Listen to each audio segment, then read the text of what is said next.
All right, welcome back to another edition of Economic News. We're going to get it started for today. Today is exactly June 20th, 2022 at midnight when you get this. All right, so let's get it started for today. We got to look at the market futures as they haven't opened up yet. They'll be opening about 9 hours from now. So you see about S&P is down, S&P is up, the Dow is down, Nasdaq is up, Russell 2000 is up. So across the board, you got the futures up as well too. All right, all the futures are up except for the one. Crude oil, gold is up, silver's up. Let's take a look at some foreign currencies here. The euro to the US dollar's up. Then we got that Japanese US dollar to Japanese yen is down as well too. All right, that 10-year bond is down. And then let's take a look at some Bitcoin. Bitcoin has been taking a down dive from its high of almost a little bit over almost 60-some thousand. All right, so it's down to about 20,000. It's up right now, but we'll see when the trading day is open.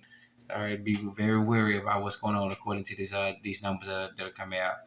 All right, Bitcoin to US dollars down as well. CMC crypto is taking a major beating, is down. FTSE 100 overseas market and Nikkei 225 they're in process of trading right now because it's now Monday morning going on Monday afternoon for them while we're going to sleep. All right, so that was a look at some of the markets ahead. All right, that was from YahooFinance.com. All right, YahooFinance.com. All right, to get some actual stories here, we can see a big one. This is from ShiftGold.com. All right, ShiftGold.com. All right, outflows accelerate while silver gold outflows accelerate while silver sees significant shuffling.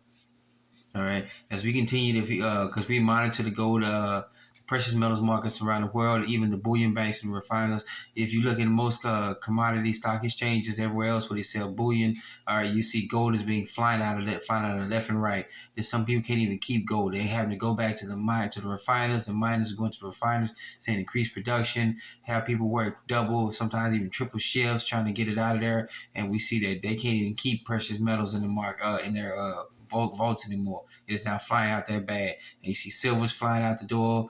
More and more people. This is getting down to the point where we down here at the let's say the plebeians or the common folks, we're now getting into the action and we're now depleting resources, not just the central banks, big governments, but we're doing it as well too.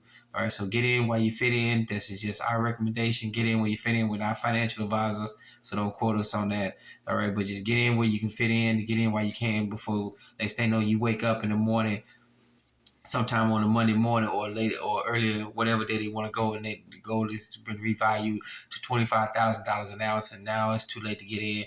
And silver's been revalued to about $3,000 to $4,000 an ounce. All right. So go ahead and get in while you can and get this article that's from shiftgold.com. All right, shiftgold.com. All right. And then this is from Reuters.com. All right, Reuters.com. All right. Then we got to look at here. It says, did it pop up a little bit? Oh, I got to get rid of this right here. I'm sorry. A bunch of stuff just popped up.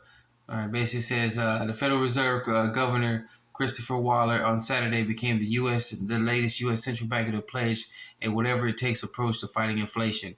3 days after the Federal Reserve interest rate raised rates by 0.75 of a percentage point, only signal more hikes to come. So they're already talking about more to come. See that left and right here. They got major issues going on with the Fed. They don't know how to tackle it. All they can do is raise interest rate and keep people going here. All right, that's the main title for Fed's Waller backs another big rate hike for all in inflation fight. So the Fed is say they in this all the way. They're going to keep raising interest rates.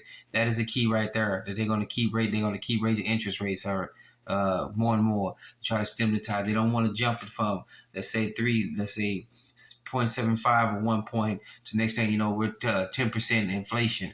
They don't want to do that, and that cause a big market flash right then and there. But they're backed into a corner. They have no more negative interest rates to try to go down to. So now they're trying to get back and forth, up and up and up. All right, slowly but surely. So people don't really notice, and the market won't come crashing down because they know people are gonna look up their heads. All right, so go ahead and get this article. This is from Reuters.com. All right, Reuters.com. All right. And then we got this here from CNBC Crypto World. We see, as we said before in the articles, and look at the futures markets as we pointed out.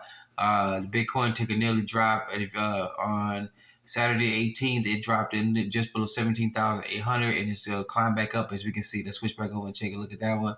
You see Bitcoin here. Bitcoin is up at 20,000, just a little bit over 20,000, but at the time this article it was written, it was dropped below, and it actually dropped below to just below 17,800. All right, so be mindful what's going on with cryptocurrencies right now. It's taking a big drop and a big dive since the high of over 60-some thousand. All right, so please get this article out. Go ahead and get into CNBC.com. This is CNBC.com. All right, crypto world. All right, and then we got housing prices here. We're covering most of the folks who work on this webpage. We're covering the homeowners, and we're watching more and more mortgage rates explode. It's price cuts, and it's causing a collapse, and it's causing a buyer demand collapse. All right, people can't afford to live in these houses anymore. You got people in my neighborhood. They've sold their houses. Some of them got in at the peak of it. Some of them trying to get in, and now they're selling their house and they're having to drop their prices. Some people can't afford a normal size single family home that's running in today's market. Let's take for instance, Tennessee or North Carolina. The average home price in North Carolina was actually 200-some thousand to $350,000. Now some of these houses, a single family home, will run into the 400,000 and 500,000. And then think about New York, California, my home state of Texas. Depending on where you're at there, these home prices they're exploding, and they're pricing out we the people, the working class folks. All right, the true folks of the economy, the ones who run the economy. We're being priced out left and right. So that being said, go ahead and get this article out here. This is from zerohedge.com. All right, zerohedge.com. All right, and then for our final story for tonight, this evening, the U.S. is mulling pause federal gas tax on the options to cut prices. All right, says Energy Secretary. See, we've been waiting on. You can't wait on the central government to do anything. They take their sweet time. They talk and talk and talk. Some of these states have already got gas. They've cut gas taxes. They've gotten rid of their gas tax altogether, and people just buying regular gas. Some of these prices are starting to come down. You see on the weekends, gas prices come down, and then probably on the weekday when people are on the roads going back and forth to work, taking business, gas prices shoot back up. But if we keep waiting on the federal government to decide they want to do something, then we'll be waiting. Next thing you know, we'll be totally jacked up when the people's pockets are spending $50 per a gallon just to get some gas. I know that sounds extreme, and it may sound extreme, but let's face it, some of these gas companies are trying to get that. They're going to get that price tag just because of all the state, local, federal taxes they're put on gas. All right. We're going to get more into this article here. This is another article from Reuters.com. All right, Reuters.com. All right, with that being said, we want to thank you for joining us. Another edition of Economic News. Please be safe, be sound. Remember, take care of yourself first, then your family, then your kids, then your neighbors, then your community, and then reach out to other communities. All right, remember, you're your own best banker, your own best credit union, your own best savings and loans. Remember, you're your own best financier. Take care of yourself, be safe, be sound. Once again, thank you for joining us. Another edition of Economic News. Let's get it started.